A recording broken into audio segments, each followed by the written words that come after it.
Hello friends, welcome back to my channel BOE Tutorials.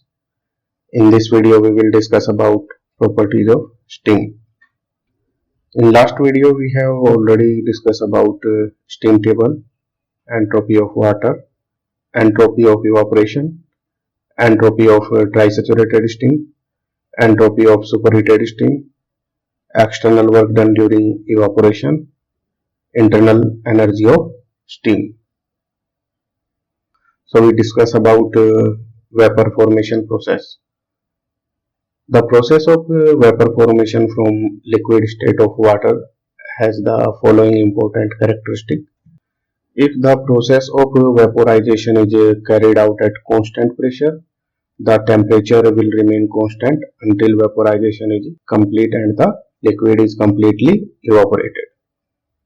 During the process of superheating, the vapor at constant pressure, the volume will increase approximately in proportion to the absolute temperature, which indicate that the vapor is approaching the state of a perfect gas. If the pressure on the surface of the liquid is increased, the temperature at which evaporation is taking place also increase and vice versa. If the pressure on the surface of the liquid is increased, latent enthalpy decrease. The specific volume decrease with the increase of pressure and temperature. At critical temperature, the specific volume of dry-saturated vapor become equal to the specific volume of the liquid from which it is being formed. Constant volume process. If 1 kg of wet steam at initial pressure P1 and dryness fraction X1 is heated at constant volume to final pressure P2, its dryness fraction will change. Let X2 be the final dryness fraction of the steam, then since volume remain constant. Volume before heating is equal to volume after heating. So X1 Vs1 is equal to X2 Vs2. So X2 is equal to X1 Vs1 divided by Vs2. The value of the specific volume for the pressure P1 and P2 can be obtained from the steam table and final state of the steam.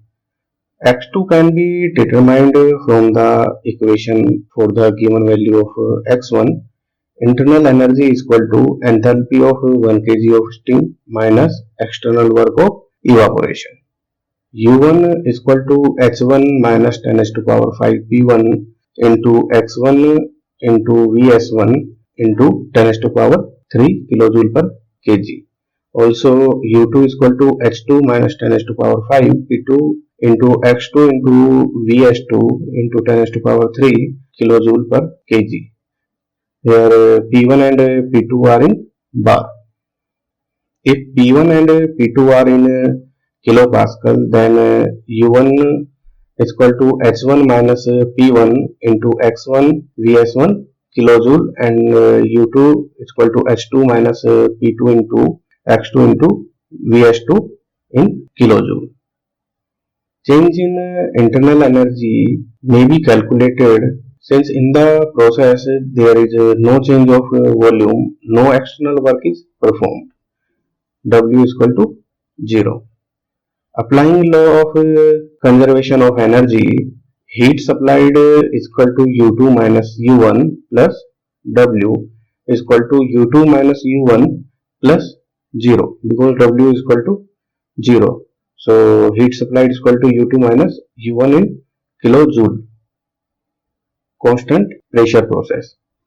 If heat is supplied to steam at constant pressure, its dryness fraction and internal energy change and the work is done against constant external resistance. This represents the evaporation of wet steam. Let the dryness fraction of 1 kg of steam change from X1 to X2 if the specific volume of steam at pressure properties is Vs in meter cube per kg. External work done is equal to 10 to power 5 into P x2 into Vs2 divided by 10 to power 3 minus 10 to power 5 P into x1 Vs1 divided by 10 to power 3. So final formula is 10 to power 5 P Vs into x2 minus x1 divided by 10 to power 3 in kilojoule per kg. Heat supplied is equal to U2 minus U1 plus W. Putting the value of W, we found that heat supplied is equal to H2 minus H1 in kilojoule. This means that the heat supplied to steam at a constant pressure is equal to the change in enthalpy of steam. As long as steam is wet, its temperature has a definite value at a given pressure, and as such the temperature remains constant in a constant pressure process. From this fact, it follows that for wet steam, a constant pressure process is also a constant temperature process or isothermal process. If the wet steam is further heated after the dry saturated condition is reached, it will be superheated. Let the absolute temperature of superheated steam. External work done is 10 to power 5 into P into Vs divided by 10 to power 3 into T superheated divided by T saturated minus X1, and heat supplied is equal to H superheated minus H1 in kilojoule. SUP is equal to enthalpy of superheated steam, H1 is equal to enthalpy of wet steam. It may be noted that once the steam is superheated, the expansion will no longer be isothermal. Constant temperature or isothermal process. As explained in the constant pressure process for wet steam, a constant temperature process is also a constant pressure process. As soon as the steam becomes superheated, it will approximately behave like a perfect gas and will follow hyperbolic law at constant temperature. The isothermal process will therefore be hyperbolic process for superheated steam. Product of pressure and volume will remain constant. Hyperbolic process. For wet steam, the hyperbolic process is PV is equal to C. Is not an isothermal process as in the case of perfect gas. In case of superheated steam, hyperbolic process may be regarded as an isothermal process since superheated steam behave like a perfect gas. Let 1 kg of wet steam at initial pressure P1 and dryness fraction X1 be expanded in a cylinder according to the law PV is equal to C to the final pressure P2 and unknown dryness fraction X2, then initial volume of steam V1 is equal to X1 into Vs1 and final volume of steam V2 is equal to X2 into Vs2. The value of specific volume Vs1 and Vs2 for pressure P1 and P2 can be obtained from steam table. Then as PV is equal to C, P1 V1 is equal to P2 V2. So put the value of V1 V2. So P1 X1 into Vs1 is equal to P2 X2 into Vs2, from which the final state of steam X2 can be calculated. If X2 is found to be greater than unity, it follows that the steam is superheated, then assuming the superheated steam to behave as a perfect gas. Final volume V2 is equal to Vs2 into T superheated divided by Ts. Here T superheated is equal to absolute temperature of superheated steam and Ts is equal to absolute temperature of formation of steam at pressure. The hyperbolic law is P1 into X1 Vs1 is equal to P2 into Vs2 into T superheated divided by Ts. From above equation, the value of T superheated can be calculated, but as P1 into X1 Vs1 is equal to P2 into X2 Vs2, or P2 Vs2 into T superheated divided by Ts. So P1 V1 is equal to P2 V2. It follows that the external work of evaporation is constant for a hyperbolic expansion. Now H1 is equal to H1 plus X1 L1 and H2 is equal to H2 plus X2 L2 if the final condition of steam is wet, or H2 is equal to H2 plus L2 plus K into P into T superheated minus Ts if steam is superheated. H2 minus H1 is equal to U2 plus 10 to power 5 P2 V2 upon 10 to power 3 minus U1 plus 10 to power 5 P1 V1 divided by 10 to power 3. So H2 minus H1 is equal to U2 minus U1 in kilojoule. Thus, for hyperbolic expansion, change of internal energy is equal to change in internal enthalpy. Work done on a piston W is equal to 10 raised to power 5 P1 V1 log E R divided by 10 raised to power 3, where R is equal to V2 upon V1 is equal to P1 upon P2. Applying law of conservation of energy, heat transfer during the process Q is equal to W plus U2 minus U1 is equal to 10 raised to power 5 P1 x1 into Vs2 divided by 10 raised to power 3 plus U2 minus U1 in kilojoule. Polytropic process. This process is covered by the general law PVN is equal to C. During this process, there is a transfer of heat between steam and the cylinder walls, and external work is done over the piston. The law is applicable to saturated steam and superheated steam. Let 1 kg of wet steam be expanded in a cylinder so that the expansion follows the law PVN is equal to C, the value of N being known. Let the initial condition of the steam be pressure P1 and dryness fraction X1, and let the steam be expanded to a pressure P2 and unknown dryness fraction S2. Now P1 V1N is equal to P2 V2N. So P1 X1 Vs1N is equal to P2 into X2 Vs2N.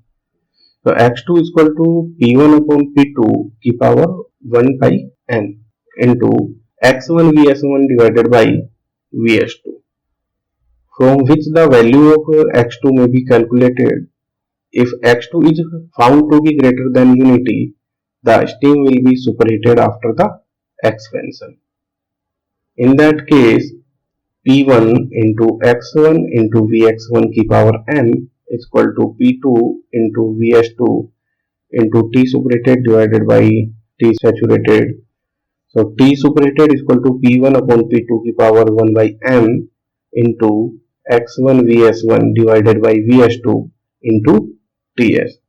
So H1 is equal to H1 plus X1 L1 and H2 is equal to H2 plus X2 L2 if wetter after expansion, and H2 is equal to HS2 plus Cp into T superheated plus Ts if superheated after expansion, and US is equal to H1 minus 10 to power 5 P1 into X1 Vs1 divided by 10 to power 3, and U2 is equal to H2 minus 10 to power 5 P2 into X2 Vs2 divided by 10 to power 3 if steam is wet after expansion, or U2 is equal to H2 minus 10 to power 5 P2 into Vs2 minus T superheated divided by Ts divided by 10 to power 3 if steam is superheated after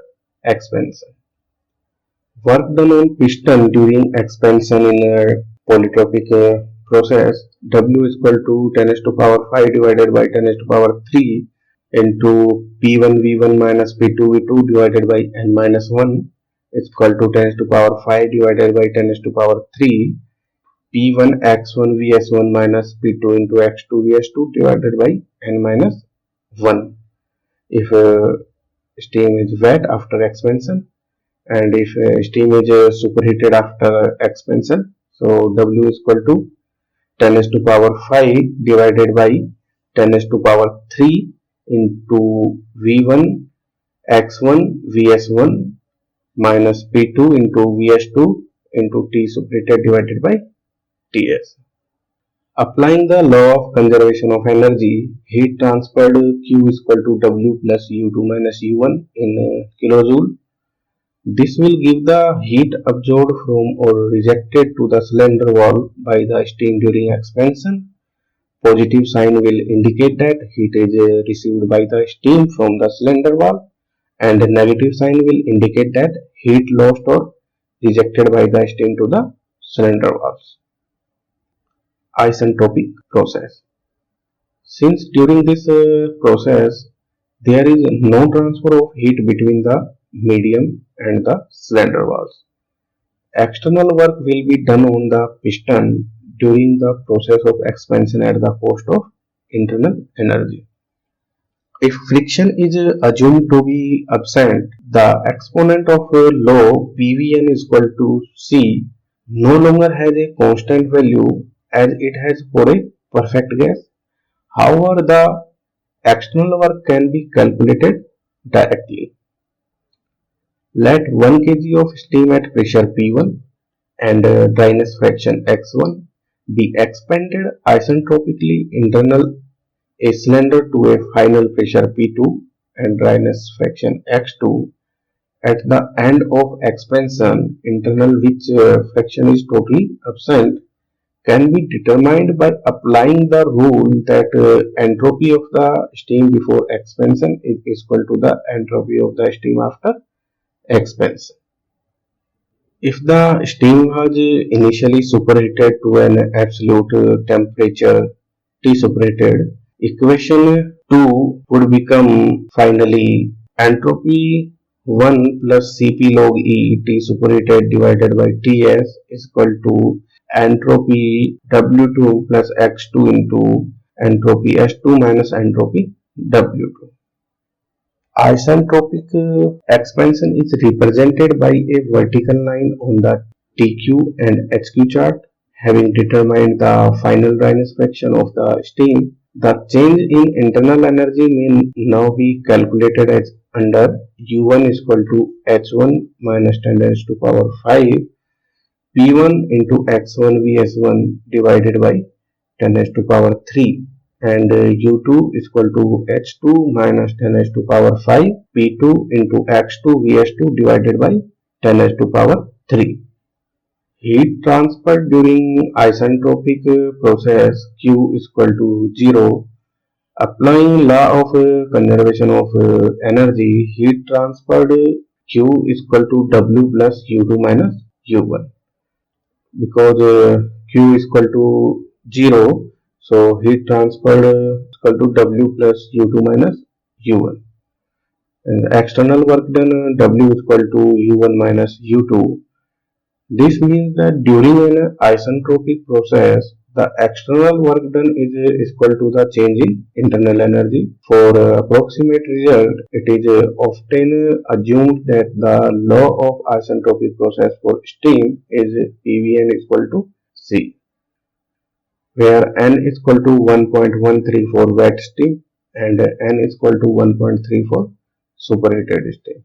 Dr. Junair has suggested the well-known equation N is equal to 1.035 plus 0.1x, where x is the initial dryness fraction of the steam. Then work done on a piston is 10 to the power 5 into P1 into X1 Vs1 minus P2 into X2 Vs2 and all divided by 10 to the power 3 into n minus 1. Throttling process. When steam is forced through a small orifice under pressure, the steam is said to be throttled. Throttling process occur when steam passes through a partially open valve at the orifice. Eddies are formed with unevenly reconvert kinetic energy into heat at the lower pressure, so that throttling is always a wasteful operation which lowers the quality of heat. There is no change of potential energy, no external work is done, and if the pipe is well legged, there is no heat transfer. This process is also called constant enthalpy process. Since no work is done during the expansion, the enthalpy remains constant. During the process of throttling, the temperature of the steam is slightly reduced, but this is compensated by the heat produced during the friction offered throttling the steam by the surface of the very small orifice through which the steam has to pass. This heat due to friction dry the steam, ideally increase the dryness fraction of wet steam, and once the steam become completed dry, it will be superheated by further throttling. All method of determination of dryness fraction of steam will describe in detail in next video. Friends, if you like this video, then like and share. Also don't forget to subscribe this channel and press bell icon for getting notification of my upcoming videos.